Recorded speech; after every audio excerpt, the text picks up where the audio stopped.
These are our famous learning binders, and you can get them in either a printed format, which they are printed and pre-assembled, or you can get them in PDF format where you can print it and assemble it at home. If you do the printed version at home, what you get is all the digital copies that you're going to go ahead and cut and use the little pieces.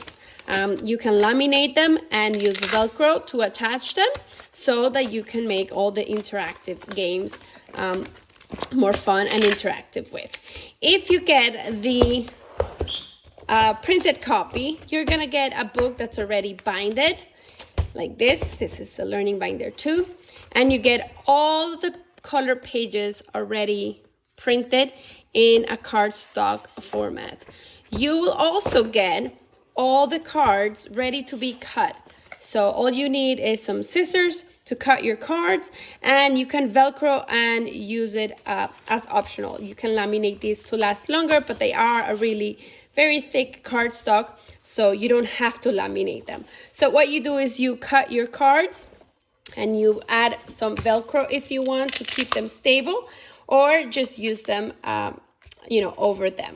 So there's two options available. Whatever works for you. You can have them already color printed and assembled in a book with your papers ready to be cut, or you can get them in the digital format where you just print at home, cut, and keep it in a binder. You can use sheet protectors to put your papers inside, and like I said, you can also laminate these if you want to make them last longer.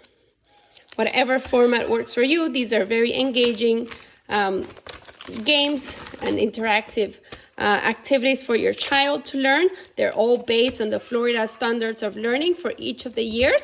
So we have, this is the 3-year-old, this is for the 2-year-olds, this one is for the 1-year-old, and we also have one for the 4-year-old for learning sounds and letters. So whatever format works for you, I hope you have fun.